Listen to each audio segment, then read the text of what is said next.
আল্লাহর কেউ দেখে নাই। বিশ্বনবী দেখছে না, বিশ্বনবীও দেখে নাই। প্রিয় দর্শক শ্রোতা, এখানে তিনি স্পষ্ট বলেছেন নবীজি আল্লাহ তাআলাকে দেখেননি, অথচ স্বয়ং রাসূল করিম সাল্লাল্লাহু আলাইহি ওয়াসাল্লাম নিজে কি বলেছেন আপনারা সেটা লক্ষ্য করুন। রাসূলুল্লাহ সাল্লাল্লাহু আলাইহি ওয়াসাল্লাম কি আল্লাহকে দেখেছেন? সেই জন্য আমার নবীকে মেরাজে নিলেন। আল্লাহ চাইলেন কথা বাড়াবে, শুধু বাড়াবে। মেরাজে দেখা হয়েছিল? নাউজুবিল্লাহ বলেন, নাউজুবিল্লাহ বলেন। হ্যাঁ, তোর যদি দলিলের দরকার হয় আমার কাছে আয়, সুন্নি আলেমদের কাছে আয়। বহু হাদিস দ্বারা প্রমাণিত রাসূলুল্লাহ সাল্লাল্লাহু আলাইহি ওয়াসাল্লাম আল্লাহকে দেখেছেন।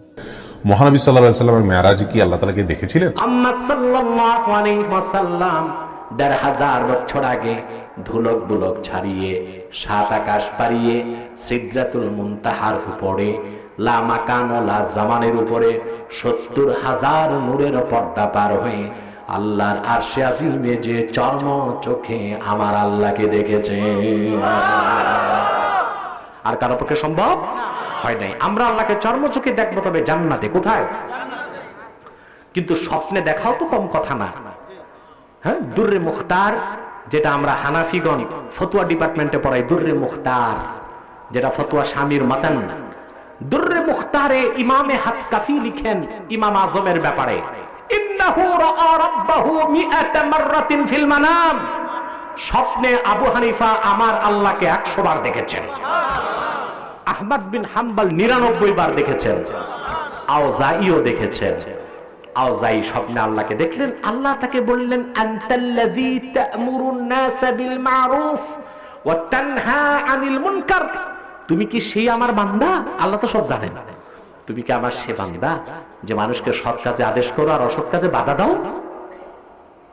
তিনি বললেন, বিফাদলিকা ইয়া রাব, হে আল্লাহ, এ তো তোমারই দয়া। ভাইরা আমার, আওজাঈ আল্লাহকে বললেন, রব্বুল আলামিন, তোমার সামনে দাঁড়িয়ে তোমার কাছে একটি প্রার্থনা করি। আমার আল্লাহ পাক বললেন, কি প্রার্থনা? তিনি বললেন, আমি তিনি আলাল ইসলাম, আমাকে ইসলামের উপর মৃত্যু দাও।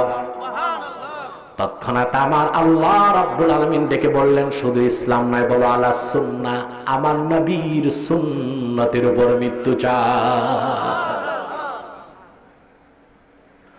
এই সুন্নাত শুধু আমল নয়, নীতি। রাসূল করিম সাল্লাল্লাহু আলাইহি ওয়াসাল্লাম ১,৫০০ বছর আগে ঘোষণা করেছেন, ১,৫০০ বছর আগে নামাজ পড়ার কি নীতি, রোজার কি নীতি, যাকাতের কি নীতি, হজের কি নীতি, জিহাদের কি নীতি, রাষ্ট্র চালাবার কি নীতি, আইন আদালতের কি নীতি, শিক্ষার কি নীতি, সংস্কৃতির কি নীতি, পোশাক আশাকের কি নীতি, বিয়ে শাদীর কি নীতি, আনন্দের কি নীতি, দুঃখ করার কি নীতি, ঠিক কিনা বলেন? জীবনের সকল ক্ষেত্রে যে নীতি নির্ধারণ করেছেন তারই নাম সুন্নতে নববী। সেই অর্থে কি আমরা সুন্নত মানি? জোরে বলতে হবে, মানি। আমরা সুন্নত মানি খুব বেশি নামাজ, রোজা, হজ, এই ৩ কাজ। আমার দেশের হাজিরা বেশি সুন্নত মানে হজ করতে গেলে মনে করে ৫ লাখ টাকা খরচ করে আসছে, সুন্নত বাদ গেলে যদি হজ বাতিল হয় টাকা মাইর। বুঝলেন না? এই জন্য আমাদের দেশের হাজিরা মুআল্লিমের মাথা চাবায় খায়। বিশেষ করে আরাফাতের দিন, মুজদালিফার দিন, পরের দিন শয়তানে পাথর মারতে হবে। বারবার জিজ্ঞেস করে, মুআল্লিম সাহেব পাথর কয়টা নিব শয়তানে মারতে?